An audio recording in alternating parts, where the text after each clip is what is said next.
मैं अक्सर कहता हूं कि देश के लोगों को सरकार का अभाव भी नहीं लगना चाहिए और देश के लोगों को सरकार का दबाव भी महसूस नहीं होना चाहिए।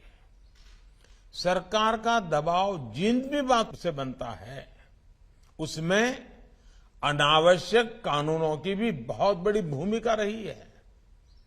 बीते 8 वर्षों में भारत के नागरिकों से सरकार का दबाव हटाने पर हमारा विशेष जोर रहा है। आप भी जानते हैं कि देश ने 1,500 से ज्यादा पुराने और अप्रासंगिक कानूनों को रद्द कर दिया है। इनमें से अनेक कानून तो गुलामी के समय से चले आ रहे हैं। इनोवेशन और ईज ऑफ लिविंग के रास्ते से कानूनी अड़चनों को हटाने के लिए 32,000 से ज्यादा कंप्लायंसेस भी कम किए गए हैं। ये बदलाव जनता की सुविधा के लिए है और समय के हिसाब से भी बहुत जरूरी है। हम जानते हैं कि गुलामी के समय के कई पुराने कानून अब भी राज्यों में भी चल रहे हैं। आजादी के इस अमृत काल में गुलामी के समय से चली आ रहे कानूनों को समाप्त करके नए कानून आज की तारीख के हिसाब से बनाए जाना जरूरी है। जब मैं गुजरात का मुख्यमंत्री था तो हमने इवनिंग कोर्ट की शुरुआत की थी और देश में पहली इवनिंग कोर्ट की वहां शुरुआत हुई।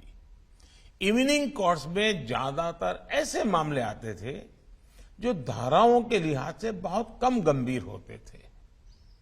लोग भी दिन भर अपना कामकाज निपट करके इन कोर्ट्स में आकर न्यायिक प्रक्रिया को पूरा करते थे।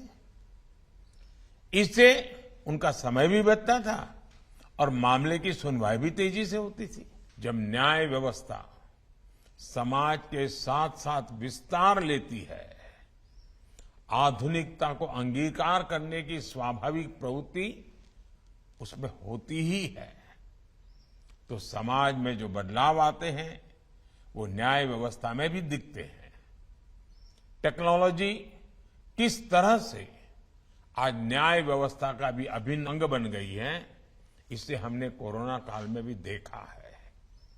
आज देश में ई कोर्ट्स मिशन तेजी से आगे बढ़ रहा है। वर्चुअल हियरिंग और वर्चुअल पेशी जैसी व्यवस्थाएं अब हमारे लीगल सिस्टम का हिस्सा बन रही है। इसके अलावा केस की ई फाइलिंग को भी बढ़ावा दिया जा रहा है। अब देश में 5G के आने से इन व्यवस्थाओं में और भी तेजी आएगी।